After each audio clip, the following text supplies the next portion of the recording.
UTL solar solar लावणार आणि सबसिडीही मिळवून देणार।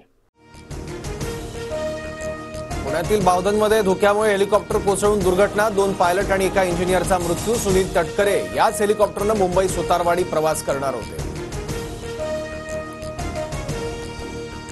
मुंबईतील CVR इंजिनिअरिंग टीम घटनास्थळी तांत्रिक बाबी तपासणार, तर तांत्रिक चूक कुणाकडून घडली असल्यास गुन्हा दाखल होणार, पोलिसांची माहिती।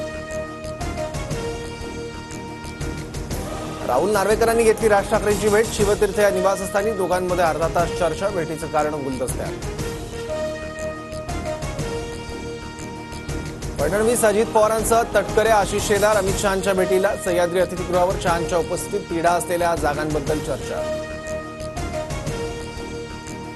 संपूर्ण भाजपला आणि अमित शहांना स्वप्नदोषाचा विकार, 2029 मध्ये भाजप 140च्या खाली येणार, 2029 मध्ये एकट्या भाजपच्या जीवावर सत्ता स्थापन करायची या शहांच्या विधानावर संजय राऊतांची टीका।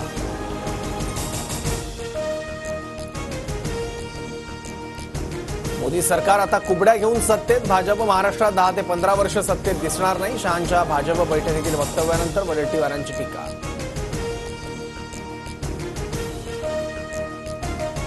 दोन 2024 मध्ये जिंकू शकत नसल्याचं भाजपकडून मान्य, शहांच्या भाजप बैठकीतील वक्तव्यानंतर नाना पटोलेंची टीका।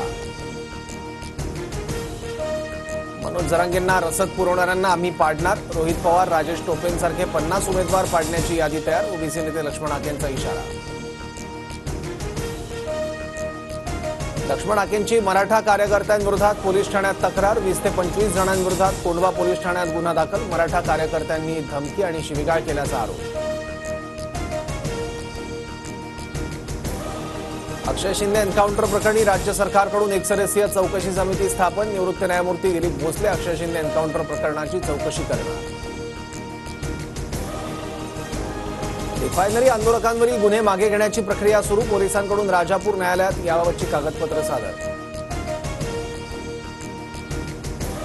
महात्मा गांधींच्या जयंतीनिमित्त पंतप्रधान मोदी आणि राहुल गांधींकडून आदरांजली, तर मुंबईतील सी लिंकवर महात्मा गांधी यांचं 3D छायाचित्र। सिंधुदुर्गात फोमॅटो कंपनीचे पंचतारांकित हॉटेल आणि स्कुबा डायव्हिंगसाठी बोट प्रकल्प उभारणार, पर्यटन मंत्री गिरीश महाजन यांची घोषणा। कळव्याच्या सह्याद्री शाळेतील 38 विद्यार्थ्यांना पोषण आहारातून विषबाधा, महापालिकेच्या छत्रपती शिवाजी महाराज रुग्णालयात विद्यार्थ्यांवर उपचार। पूर आणि भूस्खलनामुळे बाधित राज्यांना केंद्र सरकारकडून आर्थिक आणि लॉजिस्टिक मदत, महाराष्ट्राला सर्वाधिक 1492 कोटींचा निधी। मध्य रेल्वे पुन्हा विस्कळीत, कर्जत आणि कसाऱ्याकडून CSMT-कडे येणाऱ्या गाड्या 5 ते 10 मिनिट उशिराने।